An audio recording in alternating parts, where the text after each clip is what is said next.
Selamat datang di Sejarah Dunia, channel yang membawa Anda menyelami peristiwa-peristiwa bersejarah yang membentuk dunia kita hari ini. Dalam episode kali ini, kita akan menuju ke abad ke-17, ke sebuah kota kecil di utara Afrika yang menjadi saksi dari salah satu pengepungan terpanjang dalam sejarah dunia, pengepungan Ceuta.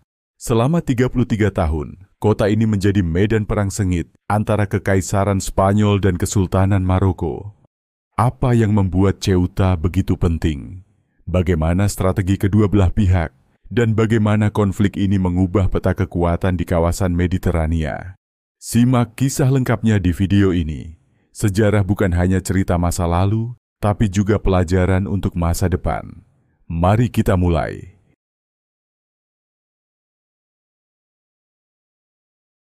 Di ujung utara Afrika, tepat di seberang Selat Gibraltar, terdapat kota kecil bernama Ceuta. Kota ini bukan sekadar pelabuhan, tetapi gerbang strategis antara Eropa dan Afrika, antara Atlantik dan Mediterania. Selama berabad-abad, Ceuta menjadi rebutan kekuatan besar dunia.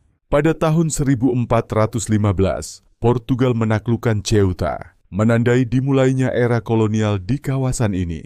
Sebagai pelabuhan pertama yang dikuasai oleh kekuatan Eropa di Afrika Utara, Ceuta menjadi simbol ekspansi dan ambisi Portugal. Namun, takdir Ceuta berubah pada tahun 1580 ketika Portugal dan Spanyol bersatu di bawah Uni Iberia. Setelah perpisahan Uni, Ceuta memilih tetap menjadi bagian dari Spanyol, memperkuat posisinya sebagai benteng pertahanan Eropa di Afrika Utara. Ceuta adalah kunci dalam perdagangan dan pertahanan di kawasan Mediterania. Bentengnya yang kuat dan pelabuhannya yang luas menjadikannya aset penting bagi Spanyol. Namun, lokasinya yang strategis juga membuatnya terus menjadi sasaran serangan, termasuk dari Kesultanan Maroko. Hingga hari ini, Ceuta tetap menjadi bagian dari Spanyol, menjadi saksi bisu dari persimpangan budaya, agama, dan politik yang panjang. Kota ini adalah simbol ketahanan, keberagaman, dan pertemuan dua dunia, Eropa dan Afrika. Pada tahun 1694, Sultan Moulay Ismail, salah satu pemimpin terkuat dalam sejarah Maroko, memutuskan untuk merebut kembali Ceuta. Baginya, kota ini adalah simbol kekuatan Muslim yang direnggut oleh kekuatan asing. Dengan ambisi besar dan pasukan yang tangguh, pengepungan panjang pun dimulai. Pengepungan dimulai dengan pasukan Maroko yang mendirikan kamp besar di sekitar Ceuta. Mereka memutus semua jalur suplai, mengisolasi kota dari dunia luar. Sementara itu, meriam berat menghujani benteng Spanyol tanpa henti, siang dan malam. Di sisi lain, para pembela Spanyol di dalam Ceuta tidak menyerah begitu saja. Mereka memperkuat benteng, mengorganisir pertahanan, dan menunggu bala bantuan dari semenanjung Iberia. Meski terisolasi, semangat mereka tetap tinggi. Sultan Moulay Ismail menggunakan strategi pengepungan berlarut-larut, memanfaatkan waktu untuk melemahkan pertahanan Ceuta melalui kelaparan dan kelelahan. Namun, pengepungan ini lebih dari sekadar perang fisik. Ini adalah perang psikologis yang menguji ketahanan kedua belah pihak. Ketika pengepungan Ceuta semakin intens, Spanyol menyadari bahwa kota itu tidak bisa bertahan sendiri. Dari semenanjung Iberia, armada angkatan laut dikerahkan dengan misi tunggal, memastikan Ceuta tetap berada di bawah kendali Spanyol. Armada Spanyol terdiri dari kapal-kapal perang besar yang dipersenjatai meriam berat, membawa ratusan prajurit terlatih. Mereka berlayar melintasi Selat Gibraltar, menghadapi risiko serangan dari kapal musuh dan badai di laut.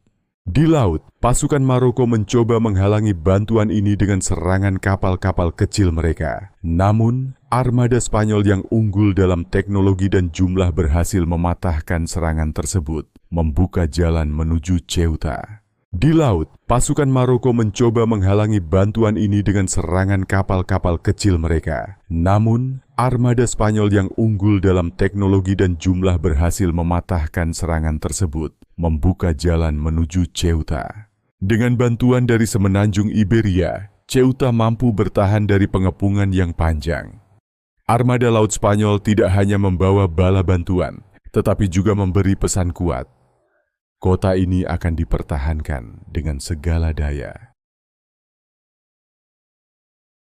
Pada tahun 1727, Sultan Moulay Ismail, pemimpin yang selama lebih dari 3 dekade menjadi kekuatan di balik pengepungan Ceuta, wafat. Kepergiannya menjadi pukulan besar bagi pasukan Maroko, yang selama ini bergantung pada kekuatannya dalam memimpin dan mengkoordinasikan operasi militer. Tanpa kepemimpinan Moulay Ismail, koordinasi di antara pasukan Maroko mulai melemah. Faksi-faksi internal di kerajaan memperburuk situasi, membuat pengepungan Ceuta kehilangan fokus dan kekuatannya yang selama ini terorganisir. Melihat kelemahan ini, Spanyol segera mengambil langkah untuk memperkuat pertahanan mereka. Dengan suplai dan bala tentara yang terus berdatangan dari semenanjung Iberia, mereka memulai serangkaian serangan balik untuk merebut kembali kendali penuh atas wilayah sekitar Ceuta. Serangan balik Spanyol membuahkan hasil. Kam Maroko yang kehilangan kekuatannya runtuh sedikit demi sedikit, memaksa pasukan mereka mundur dari medan pertempuran. Setelah 33 tahun pengepungan, Maroko tidak lagi mampu mempertahankan tekanan terhadap Ceuta. Dengan berakhirnya pengepungan, Ceuta tetap berada di bawah kendali Spanyol. Kematian Sultan Moulay Ismail mengakhiri salah satu konflik terpanjang di Mediterania, sekaligus mengukuhkan Ceuta sebagai simbol ketahanan Eropa di Afrika Utara.